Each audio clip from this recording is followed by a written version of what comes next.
back. Another episode of Simple Meals. So happy to be with you guys today.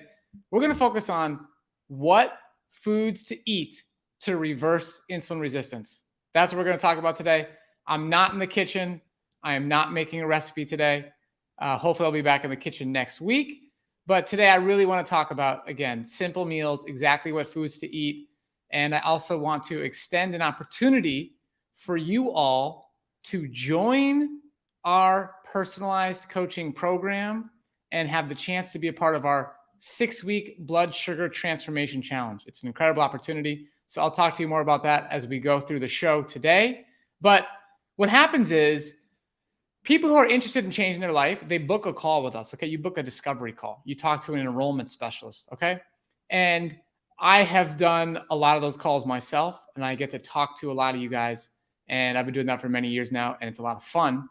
And one of the most common questions that ends up happening over and over and over again on these calls is like this concept of like, I'm not sure what to eat. Like, I'm just not sure. This information out there is so confusing. Everything is just completely conflicting. Like the exact opposite information is said from one doctor to what you guys are doing, and I'm just confused. And so we here at Mastering Diabetes, we provide you with evidence-based guidelines, all right, based on over 100 years of evidence-based research. And that's what we've done in our New York Times bestselling book.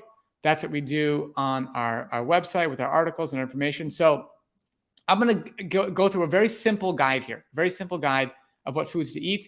And just so you know, when you're part of the challenge, you get meal plans, right? Like we send you exactly a shopping list, we send you meal plans, all that stuff. So that's included. But we also know that sometimes it's not practical to make every single recipe in a meal plan, and that's okay, right? So, but you have to know, how do you swap out those recipes? What are you going to sub them with? Okay. And that's where in today's show, we're going to talk about some just simple foods. It's simple foods, simple concept. This whole thing is just, it's simple. I can't say that enough.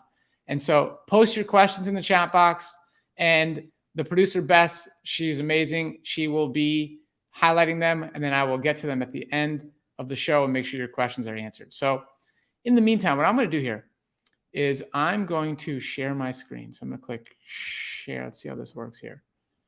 Go down here. Okay. Bring this here. Okay.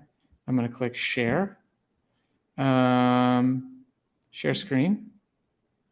Okay. Do a window. A Chrome tab. How about that? Okay. Share. Okay. So you should see this tab on the screen. You should see fruits. All right. And Bess can share this link so you guys can have this link. This is an article on our website. And this is a list of all the green light ingredients. Of course, there are probably some exceptions that maybe like didn't make it here because maybe there's some special variety or something wasn't listed in the USDA nutrient database. But this post lists all the green light foods, okay? All the green light foods. And you, again, as you've seen on many of our previous episodes here of Simple Meals, you can just mix and match, right? Like keep it simple. And I'm going to highlight some of the more affordable ingredients and some of the more widely available ingredients, all right? So mamey sapote, it's not that easy to find. If you wanted to buy mamey sapote, get it from Miami Fruit, miamifruit.org. Enter the discount code Mastering Diabetes, and you will save 5%. Okay. Now, plantains, widely available food, year-round, very affordable. Okay. You can eat them raw. So as you see in the picture, there's a little black, right? There's a little bit of black on there. And it has a little bit of squish, then it's ready to eat. So we will definitely have future episodes about how to eat plantains. No questions asked. All right. Persimmons. This is coming into season in the fall in America. Amazing fruit. Okay. Breadfruit's not that easy to find. Custard apple is not that easy to find. Passion fruit's more like a condiment. So you kind of put that on top of a salad. Jackfruit. Okay. You can pretty much get that year round. Get it at your local Asian market. Sugar apple. I will have a show on sugar apple soon. Again, you'd buy that from Miami Fruit. Bananas. Widely available. Very, very affordable. Okay. Pomegranate. That's more of a seasonal food. Sapodilla, not that easy to get. But again, Miami Fruit would be the source. Jujube, you're not going to eat very much. That's like more like a condiment, all right? It's like you're not going to have a bunch of jujubes. But I just want to make it clear. Most of these fruits are foods that you could make meals out of. Like it's as simple as having a bunch of bananas and some greens, a bunch of jackfruit and some greens. Like that is a meal. Okay. So just know that. Same thing with figs. We talked about figs, I believe it was last week or the week before. Cherimoya, that's a seasonal fruit. Very good. Nobody's going to eat a bunch of crab apples. Nobody eats a bunch of elderberries. Kumquats are more like a snack. Grapes. Now, make sure you eat grapes with greens. Okay. But if you're eating a low-fat, plant-based whole food diet, grapes can certainly be part of your program. Guavas, lychees, soursop. Again, these aren't like that widely available. So you're not really going to make meals out of those. Cherries, you could definitely sit down and have just a meal of cherries. No question. Nobody's going to eat a bunch of currants. Oranges, absolutely. Citrus can be a simple meal. All right. Kiwi, some people eat the skin, some people don't. If you eat the skin of kiwi, write S in the chat box. I'm super curious. Longans, that's like what you get at an Asian market. Mangoes, that's a staple. All right. Eat a bunch of mangoes. All right. Pears. So again, those are pretty much, you can get those pretty much year round. You can definitely make a simple meal out of pears. Pears and greens, that could be a meal. We'll do some shows on pears and different varieties, how to make sure they're ripe, how to store them. Blueberries, muscadine grapes are fun. If you've ever had a muscadine grape, write M in the chat box. Those are really special, super fun. Nobody eats a bunch of quinces. Again, that would be like a condiment. Apples, you can eat apples all day. Let's see, tangerines, berries, pineapple. All right.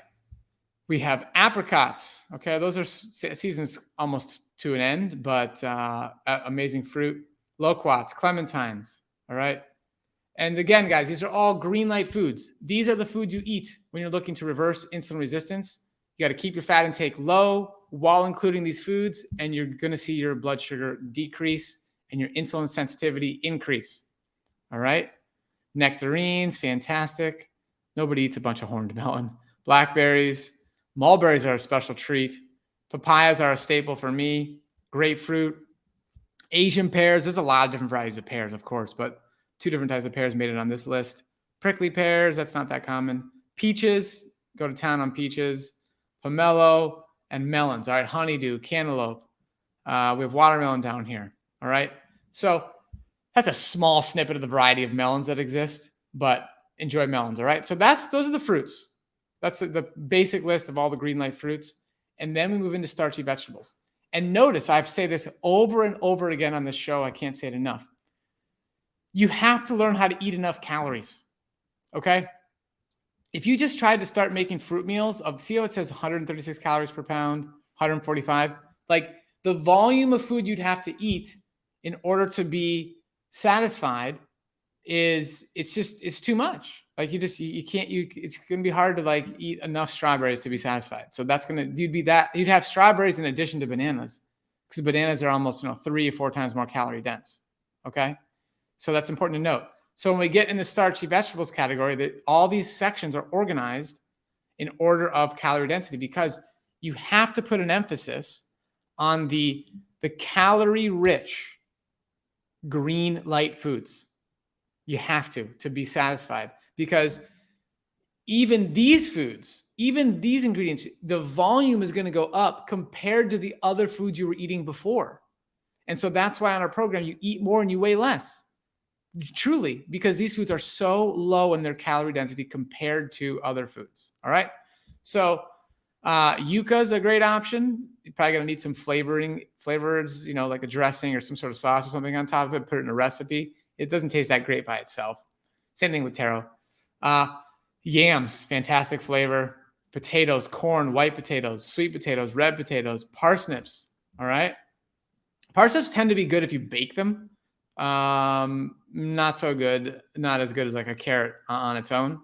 Squash, so many different varieties of squash. Pumpkin, that's a great one coming into season, it's a fall food. All right. Beans, peas, and lentils. So this is just, again, a small snippet of the many, many varieties that exist in this category. But these are foods you can have on our program, green light foods. Again, a meal could be as simple as some beans and some greens. That's a meal. Beans and some greens, maybe add a little bit of onion, a little green onion, maybe a little sauce on top, and you're good. Like, this show is about simple meals. This list is to give you an idea of the ingredients you can have, prepare them, put them together, make a simple bowl, and life is good. Okay. Many different varieties of beans. Super, super simple, available year round, very affordable. You can have them from a can. You can make them from scratch, whatever works for you. Intact whole grains. Again, look at the calorie density here. 599, 577, 588, 555, right? So these are the foods that are going to fill you up, keep you satisfied, give you the energy you need, and they're in the appropriate calorie density. All right. So these are all green light foods. Okay. Enjoy them. All right. These are the foods you eat on our program. All right. Now, non-starchy vegetables. So you're going to notice as we get into these and the greens, these are very low in calorie density. You can't make meals out of these. These are in addition to the core ingredients you saw listed above. Okay. So shallots, artichokes, Brussels sprouts, onions, beets. Okay. These are the things you would mix in with the whole grains or the beans. All right. Broccoli, eggplant, mushrooms, tomatillos. I love tomatillos. That's a special one. All right.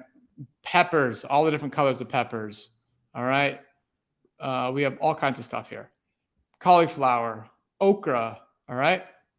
Asparagus, tomatoes, celery, zucchini, summer squash.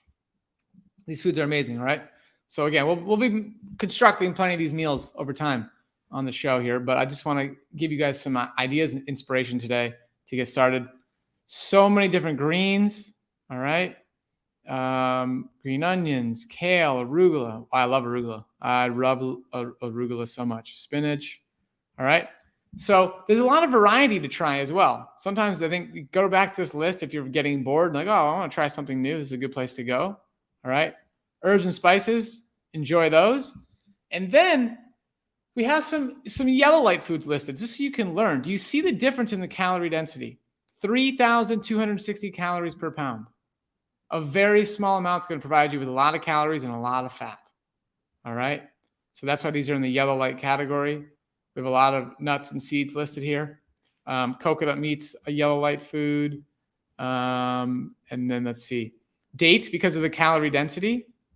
All right. All right. So that's why that's there. Soy products are a little higher in fat, right? So that's why they're in the yellow light category. These are foods, again, they're all healthy. They're nutritious. They're part of your program. You just can't eat them in unlimited quantities if you want to maximize your insulin sensitivity. That's the key here. Durian's a high-fat fruit. So there you have it. So that's the list. Now, also, just so you guys know, like on this website, we have recipes. New recipes are published every week, okay? So it's amazing. We have quite the library here. So what to eat? Well, go look at our recipes. We have a lot of them here. It's amazing. Okay. And like I was telling you, if you want to talk to an enrollment specialist and find out if our program is a good fit for you, this is the place to go. Okay. You simply go to this page, you scroll down and you book a time. Okay. There's options on Thursday, Friday, Monday, Tuesday, Wednesday. All right. That's how you would get on the phone and be like, okay, look, is this program going to help me? Am I a good fit? You're going to find out by talking to an enrollment specialist. Okay. So that's my quick overview today of what foods to eat. All right. And now I'm going to answer questions. So it looks like we have 14 comments that have been started. So this will be fun. All right. So we're on the first one. Here we go. What to eat for gut health? I just showed you what to eat for gut health. Okay. I already answered that question. It was a list of foods you just saw. Next question. So I'm plant-based diet. I had honeydew for breakfast. 2 hours later and shaking. I'm hypoglycemic. Should I eat more fruit or something else? Okay. So Zinda, I don't know enough about you to really give any realistic, helpful advice here. Do you typically have hypoglycemia? Is that something you've been diagnosed with? So go ahead and maybe try and provide a little more detail and we'll see if we can be a little more helpful, but we'll go to the next question. Are there any virtual replays of the retreat we can purchase? That's a good question. Send an email to support. Send an email to team@masteringdiabetes.org, and we'll see if there's any way we can help you with that. All right. All right, let's see what else. Have a child who is pushing me to keto and carnivore. I will not do that. Trying to do vegan, but not fully there yet. She's talking about me getting osteopenia and other stuff. What can I say to her? Okay, so keto and carnivore. I want to there's a webinar we have on this topic, but you have to. One thing that you can do, I think is very valuable, is when you're following our program, use nutrition software called Chronometer. Okay, Chronometer is worth it for you to put in the time to fill out all the nutrients, all the food you're eating, and it's going to give you a detailed breakdown of your nutrients. Okay, are you worried you're not getting enough calcium? Then let's just go find out. Let's find out exactly how much are you getting. All right. Also, I think there's a lot of fear that are put in this whole diet wars and people arguing about this, arguing about that. A lot of fear, like, oh, you're going to get this, you're going to get that. I would go in it with a mentality of, you know what? I'm going to be very objective about this process. I'm going to get my blood work done regularly with a qualified medical doctor. I would suggest plant-based telehealth. Maybe Bess can put a link in the chat box. Plant-based telehealth would allow you to work with a plant-based doctor who really understands this approach and all the nuances that are involved and can help you feel confident that you're not going to develop osteopenia if you don't have it right now, or whatever other stuff is being listed, whatever somebody's putting in your mind might happen. Work with a doctor and be diligent about logging your food. Let's start there, okay? And also, as first, Chronometer can feel like a lot of work, but it's worth it in the beginning, okay? It's worth it in the beginning. You're going to gain so much insight. You're going to be way more confident about the food you're consuming when you see that data, okay? All right. How do you feel about powdered nuts in moderation? Powdered nuts. I don't even know. I'm not familiar with powdered nuts. Is that just like cashews blended up into a powder or something? I'm curious. So in our program, nuts are absolutely recommended and used in moderation. That's the right word, an appropriate amount to keep your total fat intake under 30 grams per day. Okay. Or another way to look at it is a maximum of 15% of calories, total calories coming from fat. And so use Chronometer, use this nutrition logging software to learn how a small amount of nuts will quickly push you over that. And also learn that when you're eating whole foods, you are getting a lot of fat and you're getting essential fatty acids, which the nutrition logging software is going to show you.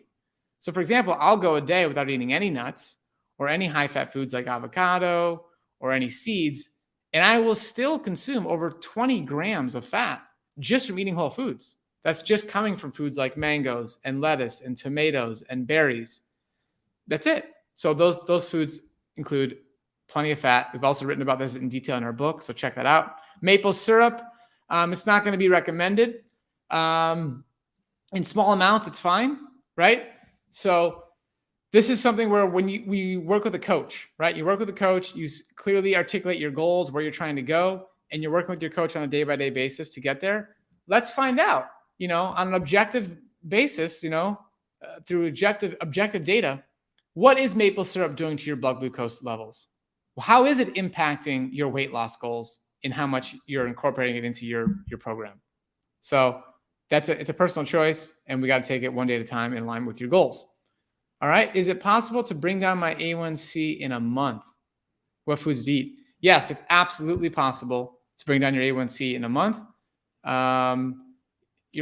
a 3-month average. So if you continue doing what you did for that 1 month for the next 2, you're going to see a bigger drop. But of course, you can absolutely see your A1C come down. And the question, what foods to eat? That was at the beginning of the show. So if you didn't catch that, or maybe you already asked this question before we got to that point, definitely go look at the beginning and look at the article that has been posted. It is a list of all the foods to eat. It literally could be that simple. Like you could just draw a line in the sand and say, you know what, I'm going to try this program. I'm going to look at this list of foods and I'm going to only eat the foods listed here. That's it. It could be that simple. Anything else that's not listed, don't eat it. Like just eat whole foods. That's what I've been doing for 16 plus years. That's the way the recipes in our book work. That's the way the recipes on our website are all set up. Like, you can do it. All right. And you could get one of those fast A1C tests over the counter, and you could see the change in a month and report back to us. Okay. Can we go to Miami Fruit if we are in the area? So Miami Fruit does not do farm tours or anything like that. They just ship. So that's the way that works. They're an amazing company doing amazing work. So definitely buy their fruit, but no, they don't do farm tours. Okay. Next question. All the lesser known fruits you're suggesting are very high in calories. What about those who are trying to lose weight? And yes, I have been known to eat the kiwi skin. That's great, Mary. Okay. So this is a great question. And what you have to understand is all the green light foods, right? So the ones that were at the top, whether they were hard to find or not, they all were under 700 calories per pound. I believe the only exception was yucca and chickpeas. Everything else is under 700 calories per pound. And a majority of them are well under 600 calories per pound. All right. There has been an unbelievable amount of research done by Barbara Rolls at Penn State University on this whole topic of calorie density. Okay. And her research has shown that those foods underneath that level of calorie density, under 700, okay, you can eat essentially as much as you want and you will lose weight as long as you're not adding in the other high fat foods or processed foods that are higher in calorie density. If you just ate the green light foods, when you're hungry till you're satisfied, you should be losing weight at least about a pound a week. It's literally that simple. It doesn't need to be more complicated. If you want some help and some guidance, come join our 6-week transformation challenge and watch us, basically guarantee that's going to happen for you and watch it unfold with the guidance of a coach. That's the way it works. Those foods are appropriate in their calorie density. Okay. Now we are going to run out of time here, so I got to go faster. All right. Janet, I have a Cpept of 0.44. What does that mean? My HCP means nothing. Tells me to just continue taking my mixture pen, even though never go under 200. I've been plant-based 1 year-ish. Okay, so we have an article about this, and it's called the C-peptide test, the most important test for diabetes. So I'm glad you got it. That article will show that you're definitely on the low end. I would recommend booking an appointment with Plant-Based Telehealth. That's what I would recommend. That's the best thing you can do right now. A one-time consultation. They do like this amazing, thorough onboarding consultation. It costs $150. It'll be the best $150 you've ever spent in your entire life. They will help explain what that means and what to do. We have worked with them for many years.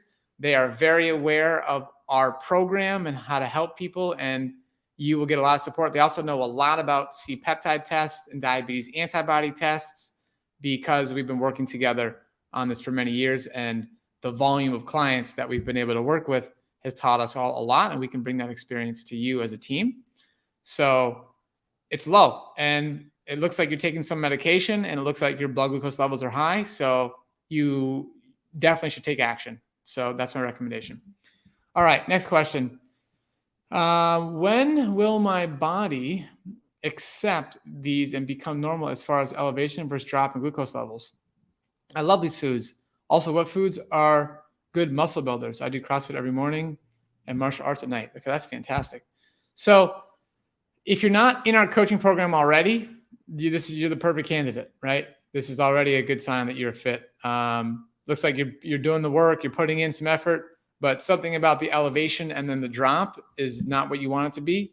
We dig in the details and we can solve that.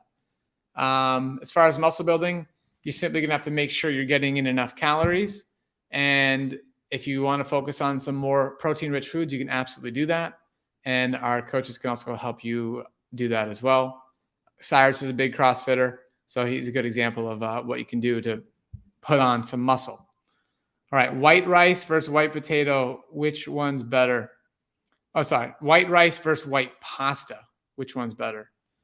Let's see here. I don't know if I have like an objective answer there. Maybe there's some research on this topic. If there is, that'd be fun. I would say try to eat whole foods. You know, this question like, oh well, I know they're both not great. You know, which one's worse than the other? Let's ask a different question and be like, you know what can I do to change my palate? What recipes can I make to just focus on the more whole foods that I know are going to give me the best results? That would be better. What adjustments do I have to make as far as the recipe or the flavor to make you as happy and satisfied as whatever the white rice or white pasta is providing you? That's how I'd reframe the question. Do you recommend intermittent fasting during this challenge? So if you're in the challenge, you will be working with your personal coach, it's personalized coaching. You're going to have a coach you're going to work with. You're going to have conversations. You're going to look each other in the eye on a Zoom call, and you're going to converse. You're going to put together a plan, and that's going to be very personalized. Is that something you want to do? Is that in your best interest during this specific challenge based on your goals? That's the coaching process. So I can't say for sure. We'd have to know a lot more details. All right, tomatillos. What do they taste like? I see people buy them. Okay, tomatillos. It has. How do you describe it? I'm not that good at articulating flavors. I have to work on this other than just saying it's epic. It's amazing. It's delicious. It's fun. It's got a little bit of like a sour type flavor there, a little bit of a kick to a certain extent. If you wait till they get ripe and they're soft, they have some give. And if you buy ones that are like more purple, they have a little more purple, they're not like green and rock hard, then they actually have a little bit of sweetness as well. Some people say they have a cheesy flavor. I've experienced that before. I wouldn't say all tomatillos have that, but it's quite fun. So I definitely have to make a note to do an episode about tomatillos. Can I have homemade fat-free sourdough bread? Okay, so first off, you can do whatever you want. We are not the food police here. We, through our coaching process, help you make decisions that point you towards your goals. And diabetes is a very objective condition. So we can monitor this on a daily basis, a weekly basis, and make sure you are going in the right direction, that we are trending in the right direction. So a lot of people who come to this channel and are living with either prediabetes or type 2 diabetes, oftentimes looking to lose weight. So if you're looking to lose weight, we're looking for about a pound a week. If you can have some appropriate amount of bread in there that feels good to you and you're on the right path, go ahead. I will tell you, during the challenge, we have provided recipes that are going to give you optimal results, and we don't have bread in that recipe guide. So it's up to you. Do what makes you happy here. All right, 2 more questions. Let's see if I can. Can the challenge address high cholesterol in addition to insulin resistance? Also, need a tutorial on chronometer.